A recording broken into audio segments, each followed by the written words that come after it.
To consider. پھر dates کا اب ذرا وہ یہ ہوتا ہے کہ آئی نیڈ ٹو سی کہ میں نے کب کام کرنا ہے, اس ٹائم فریم میں کیا آ رہا ہے.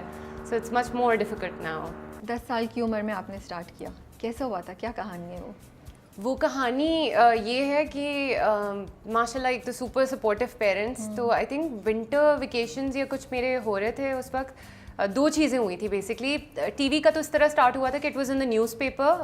کوئی آڈیشنس کا ایڈ تھا. Geo head like I think started some kids کا پروگرام اور something, and my father saw that ad. So he was like, let's get her audition. And I was this introvert, shy bachcha who doesn't talk to anyone, and like, you know, تو میں انہوں نے کہا audition, تو امی Talha both of them tagged along and they were like, let's just go audition. تو کافی لوگ آئے ہوئے تھے, بچے تھے بہت سارے with their parents and all. So I auditioned and zero expectation کہ انہوں نے they made me interview someone, they made me read out something. I did it. تو ڈر نہیں لگ رہا تھا کہ جب پہلی بار کیمرے کے سامنے آڈیشن دینی تھی, بیکاز آپ خود ہی بتا رہی نا کہ آپ شائع انٹروورٹ سی تھیں, تو جا کے تو لوگوں کے سامنے آڈیشن بھی دے دیا, اس وقت کیا حال تھا, کچھ یاد ہے؟ مجھے ابھی بھی یہ لگتا ہے کہ ایک لائیو آڈینس کے سامنے پرفارم کرنا یا لوگوں کے سامنے وہ کرنا زیادہ مشکل ہے, کیمرہ کے سامنے اتنا مشکل نہیں ہے. That's what I felt. اور دوسرا یہ تھا کہ وہ ایک بڑا سا آڈیٹوریم ٹائپ اسپیس تھی, ایک کیمرہ رکھا ہوا ہے, تو مجھے فار سم ریزن وہ اس وقت اتنا انٹیمیڈیٹنگ پروسیس نہیں لگا. بٹ ایکسپیکٹیشن بہت لو تھی. تو جب کال آئی اور پتہ چلا کہ اوکے ہو گیا ہے کلیئر آڈیشن, تو آئی واز ویری سرپرائزڈ. اور امی کا بھی یہی ریئیکشن تھا, بیکاز ایک بڑی اسپونٹینیس سی چیز تھی کہ ٹھیک ہے دے دیا آڈیشن, بٹ کسی کو نہیں پتا تھا کہ واٹس نیکسٹ. بٹ پھر اس کے بعد وہ ایک فلو اسٹارٹ ہوتا ہے, آپ ایک چیز کرتے ہو پھر یو گیٹ اندر, تو وہ پروسیس اسٹارٹ ہوا. And then you know. تو ناپا جانے کا خیال کیسے آیا؟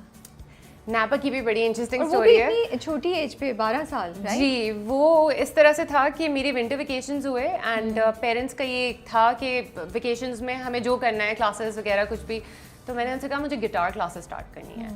تو دے ور لائک اچھا دیکھتے ہیں کہاں ہوتی ہیں گٹار کلاسز. تو وہ نیپا کا اس وقت ایڈ آیا ہوا تھا, اس میں میوزک اینڈ ایکٹنگ اینڈ سارا کچھ اسپیسیفائی کیا ہوا تھا. ایکٹنگ کہیں دماغ میں کسی کے بھی نہیں تھی. تو جو ہے وہ اس کے آڈیشن کے لیے یا اس کے like you know to find out, امی کے ساتھ میں چلی گئی وہاں پہ. تو وہاں پہ جو ہے وہ محسن شرازی صاحب and Zia Mohi Uddin and all of them were there. تو جب وہاں جا کے بیٹھے تو گٹار کلاسز کی انفارمیشن لینا شروع ہوئی, تو پتہ چلا کہ اچھا جی عامر ذکی ہیں یہاں پہ ٹیچر فار دیٹ اور سارا کچھ. اچھا میرے فرنجز اتنے ہوتے تھے, I was 12 years old. تو میں جا کے بیٹھی تو ضیاء صاحب باہر آئے, اور وہ بات کرتے کرتے انہوں نے دیکھا کہ ایک بچہ بیٹھا ہوا, تو انہوں نے مجھ سے ایسی بات کی تھوڑی سی. تو امی نے کہا کہ شی از انٹرسٹیڈ اور یہ وہ. تو انہوں نے کہا ہمارا پرفارمنگ آرٹس پروگرام بھی ہے. تو ان کو انٹرسٹنگ لگا, تو انہوں نے کہا کہ اگر یہ اس کے لیے آڈیشن دینا چاہے تو وہ ہنسنے لگے. اچھا. انہوں نے کہا ہمارا کرائٹیریا جو ہے وہ 18+ ہے. ہاؤ اولڈ از شی؟ تو امی نے کہا 12. تو انہوں نے کہا نہیں. اینڈ پھر انہوں نے ہنستے ہنستے ہی نا, آڈیشن کا پیپر تھا جس میں وہ بڑے انارکلی ٹائپ ڈائلاگز اینڈ مونولوگس تھے, اور انہوں نے اٹھا کے اور وہ دے دیا. انہوں نے کہا اس کے کہیں آڈیشن دے دیں اور ہم ایک انٹرویو بھی کریں گے. تو لائک یو نو کچھ پتہ نہیں آپ کو کہ آپ کر کیا رہے ہو.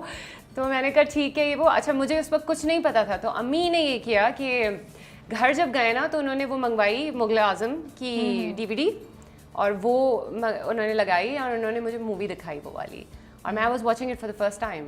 اور پھر جب میں نے وہ مونولوگ پڑھا تو مجھے اتنی اردو نہیں آتی تھی جتنی اس کے اندر تھی. تو میں نے کہا یہ کیا ہے. تو پھر انہوں نے وہ پورا مونولوگ میرے لیے بلاک کیا کہ اچھا اس طرح اس طرح اس طرح اس طرح.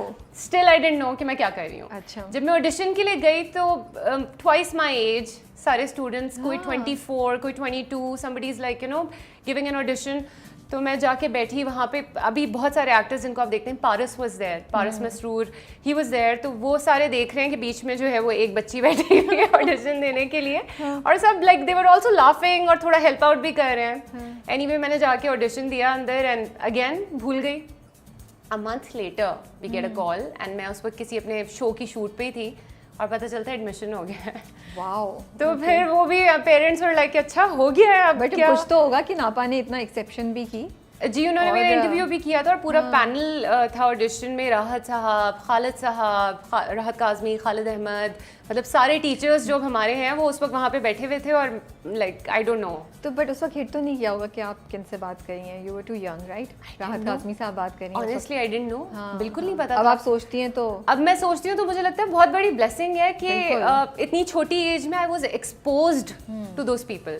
کیونکہ وہ اتنے بڑے نام ہیں ہمارے ملک کے, اور وہ بعد میں پتہ چلا کہ یار یہ تو this is big, and now I think میں اس کو اپریشیٹ بھی کر سکتی ہوں. اس ایج میں آپ کو پتہ نہیں چلتا کہ کیا ہو رہا ہے, you are just experiencing it. تو وہ پورا کورس کیا تھا جو 2 سال 3 ایئرس کا, 3 سال کا کورس کیا ہے 3 سال کا کورس, تو پڑھائی کے ساتھ ساتھ. تو یہ ہوتا تھا کہ میں صبح سے دوپہر میں اسکول